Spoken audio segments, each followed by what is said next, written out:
Hello दोस्तों, नमस्कार। हम लोग आज क्लास 10th का बायोलॉजी पढ़ेंगे। चैप्टर पोषण से संबंधित है। आप लोग लाइक और सब्सक्राइब करते रहें, अपने दोस्तों के संग शेयर करते रहें।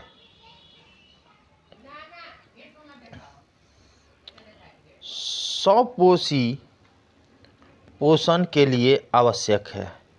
सौपोषी पोषण के लिए आवश्यक है। क्या आवश्यक है? तो CO2, सूर्य का प्रकाश, क्लोरोफिल।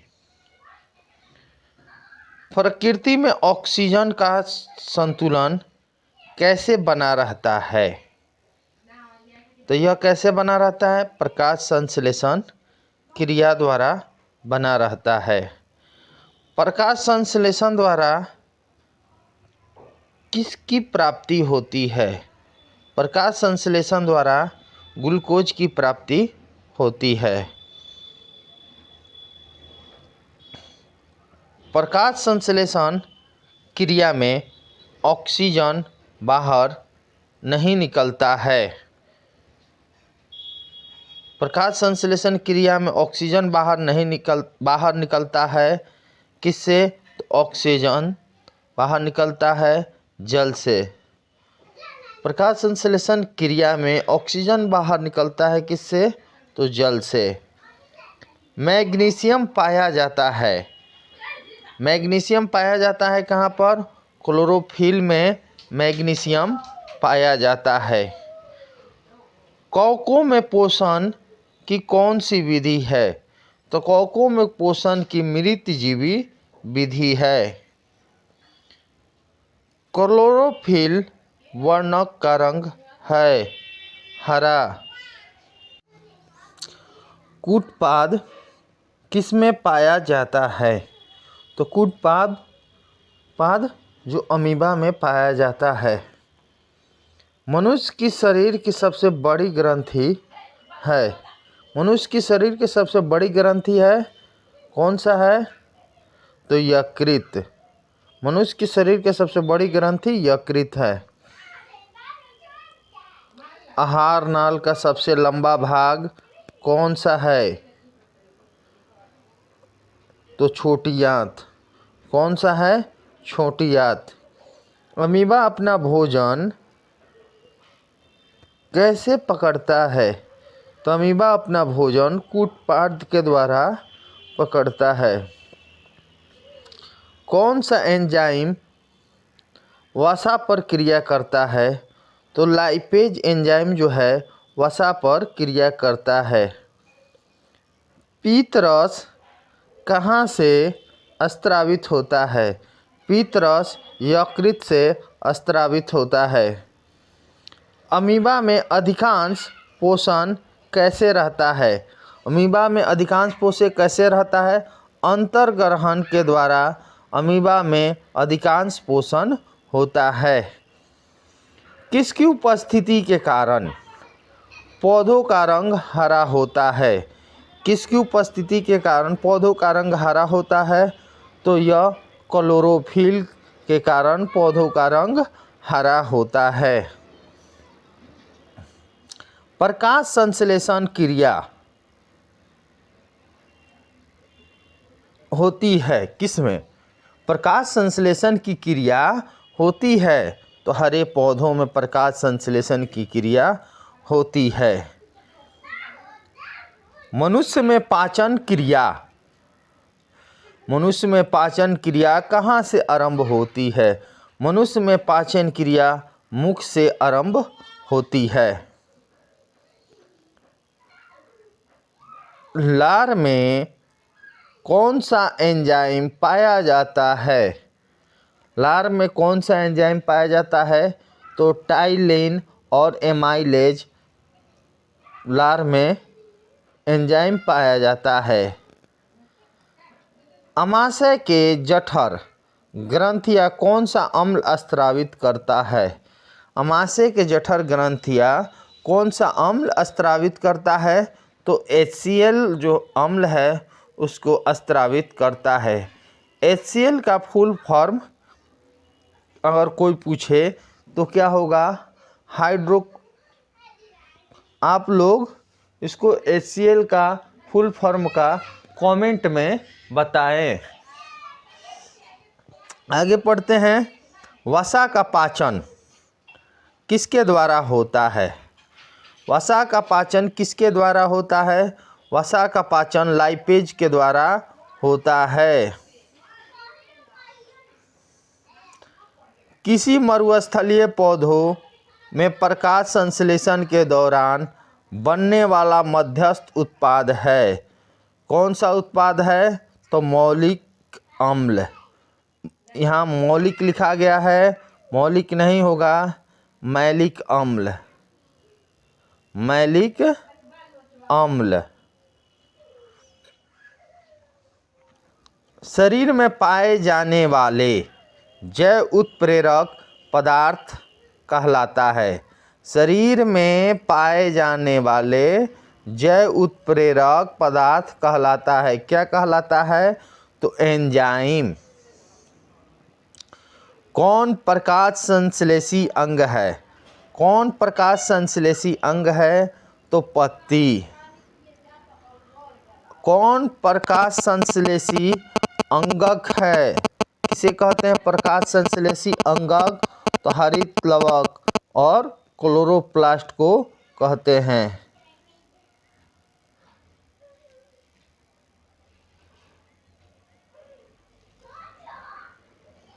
अमीबा में भोजन का पाचन किस अंगक में होता है?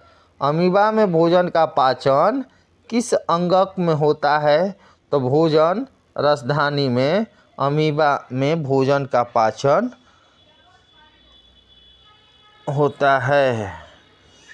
आमाशय में भोजन का पाचन किस माध्यम में होता है? आमाशय में भोजन का पाचन किस माध्यम में होता है? तो इसका उत्तर होगा अम्लीय माध्यम में होता है। मनुष्य में प्रोटीन का पाचन कहाँ से शुरू होता है? मनुष्य में प्रोटीन का पाचन कहाँ से शुरू होता है? तो उत्तर होगा आमाशय से। प्रकाश संश्लेषण का अंतिम उत्पाद क्या है? प्रकाश संश्लेषण का अंतिम उत्पाद क्या है? तो ग्लूकोज और कार्बोहाइड्रेट। अम्लीय माध्यम में प्रोटीन का पाचन कौन सा एंजाइम है?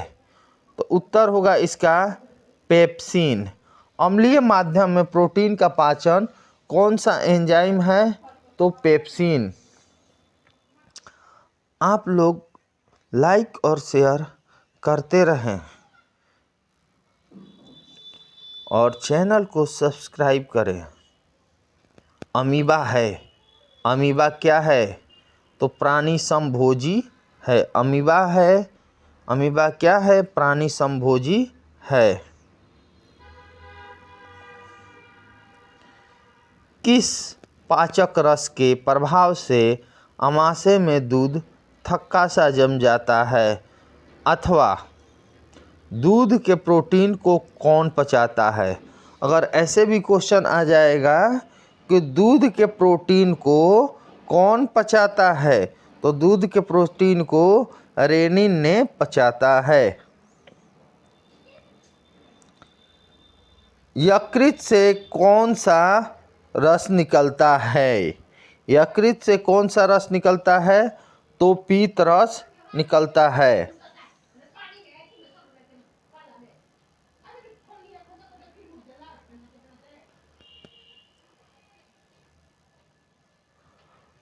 किसका उपयोग कोशिका द्वारा ऊर्जा उत्पादन के लिए होता है? तो यह ग्लूकोज। ग्रहणी भाग है। ग्रहणी किसका भाग है? तो ग्रहणी छोटी आंत का भाग है। ग्रहणी किसका भाग है? तो छोटी आंत का भाग है।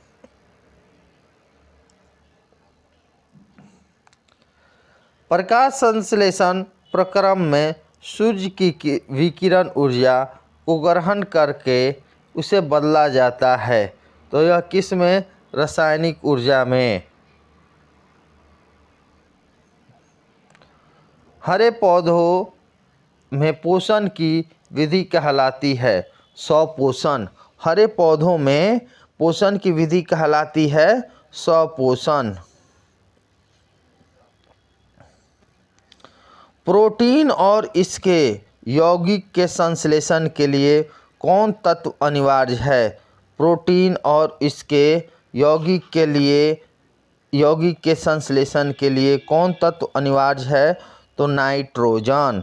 कौन सा तत्व? तो नाइट्रोजन।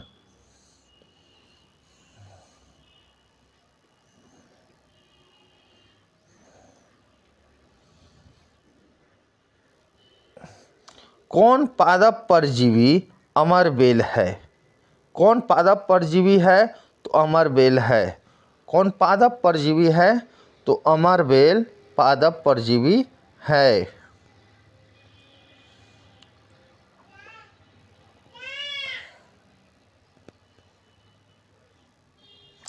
कौन सी पेशी भोजन को आगे धकेलने में सहायक है? तो कौन सी पेशी भोजन को आगे धकेलने में सहायक है? स्फिंक्टर। पत्ती के क्रॉस सेक्शन, उसको क्रॉस सेक्शन पर हरे रंग की बिंदु क्या है? पत्ती के क्रॉस सेक्शन पर हरे रंग की बिंदु क्या है? इसमें क्रॉस सेक्शन का हिंदी में अनुप्रस्थ काट भी कहा जाता है। यह क्या है? हरे रंग की बिंदु को हरित लवक कहा जाता है। स्टार्च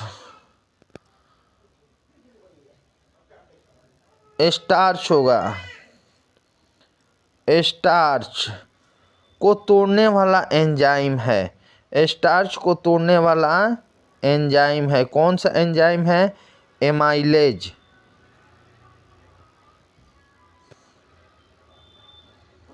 वसा अम्ल और गिल्सरोल होगा यहाँ पर का अवशोषण कहाँ होता है? वसा अम्ल और गिल्सरोल का अवशोषण कहाँ होता है? तो लिम्फ वाहिनी में।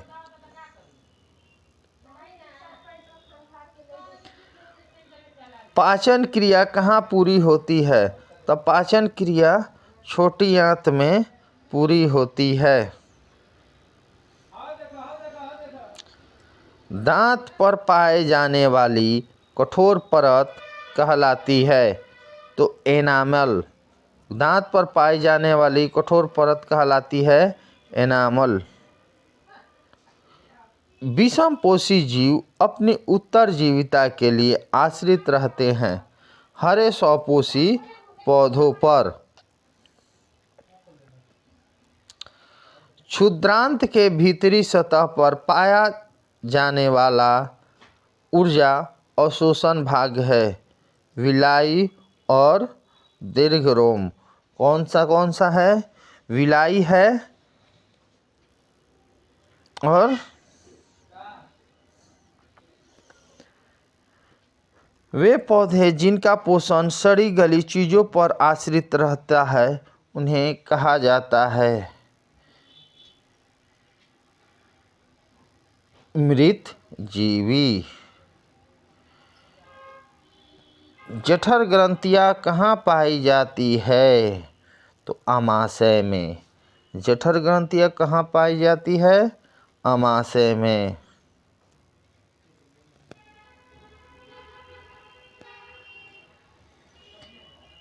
किस रंग के प्रकाश में प्रकाश संश्लेषण क्रिया सबसे अधिक होता है? तो लाल रंग। किस रंग के प्रकाश में प्रकाश संश्लेषण क्रिया सबसे अधिक होती है? तो लाल रंग में।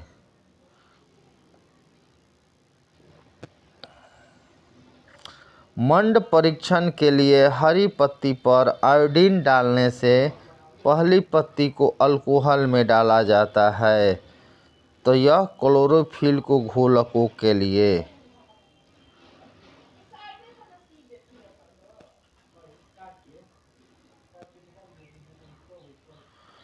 प्रकाश संश्लेषण होता है कब होता है? तो दिन में होता है। एक वयस्क मनुष्य के कितने दांत होते हैं? एक वयस्क मनुष्य के 32 दांत होते हैं। स्वपोषण किस में होता है? स्वपोषण किस में होता है? तो हरे पौधों में।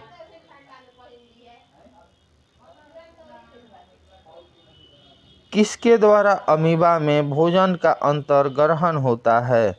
किसके द्वारा अमीबा में भोजन का अंतर्ग्रहण होता है? तो कूटपाद के द्वारा। मनुष्य के आहार नाल की लंबाई कितनी होती है? 8 से 10 मीटर।